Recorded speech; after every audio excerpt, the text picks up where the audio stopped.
বর্তমানে রাজনীতি, সমাজনীতি সহ সকল স্তরে ক্ষমতার অপব্যবহার একটি সুষ্ঠু সমাজ ব্যবস্থার অন্তরায় হয়ে দাঁড়িয়েছে। ইসলামও সুষ্ঠু সমাজ বিরোধী কিছু সমর্থন করে না।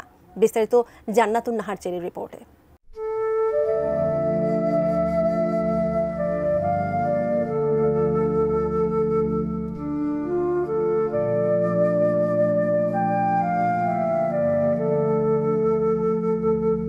ক্ষমতার অপব্যবহার রাজনীতি, সমাজনীতি, ব্যবসা সহ প্রায় প্রতিটি পেশায় আমাদের প্রতিদিনের জীবনকে দুর্বিষহ করে তুলছে। ক্ষমতার অপব্যবহার হচ্ছে মানুষ ঠকানোর নামান্তর, যা যে কোনো সমাজে বা যে কোনো রাষ্ট্রে নৈতিক অবক্ষয়ের শামিল এবং শাস্তিযোগ্য অপরাধ। ইসলামের দৃষ্টিতে ক্ষমতা আল্লাহ প্রদত্ত একটি আমানত, যা সঠিকভাবে ব্যবহার করা একজন মুসলিমের নৈতিক ও ধর্মীয় দায়িত্ব। ক্ষমতার অপব্যবহার বিভিন্নভাবে প্রতিরোধের উপায় দেখিয়েছে ইসলাম।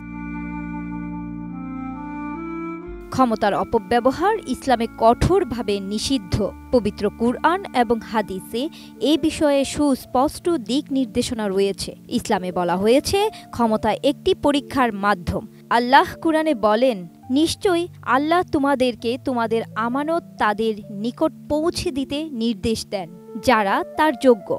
সূরা আন-নিসা আয়াত ৫৮।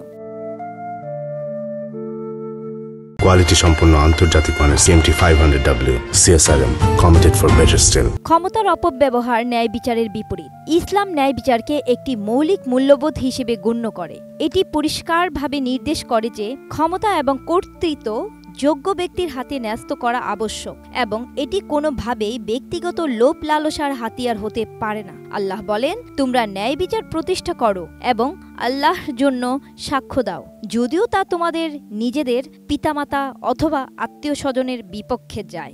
সূরা আন-নিসা আয়াত ১৩৫।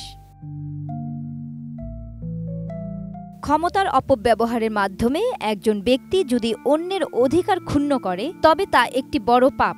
ইসলাম এ ধরনের কাজকে জুলুম বা অন্যায় হিসেবে চিহ্নিত করেছে। আল্লাহ রাসূল সাল্লাল্লাহু আলাইহি ওয়াসাল্লাম বলেন, জুলুম বা অন্যায় কিয়ামতের দিন অন্ধকার হয়ে দাঁড়াবে। সহিহ মুসলিম।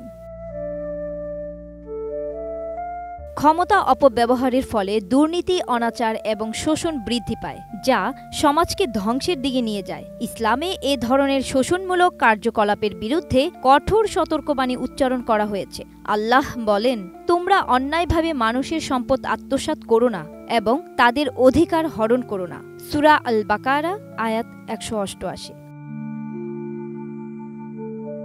ক্ষমতা কেবল ব্যক্তিগত স্বার্থসিদ্ধির জন্য নয়, বরং ন্যায় বিচার প্রতিষ্ঠা, মানবিক কল্যাণ এবং সমাজের শান্তি ও স্থিতিশীলতা বজায় রাখার জন্য ব্যবহার করা উচিত।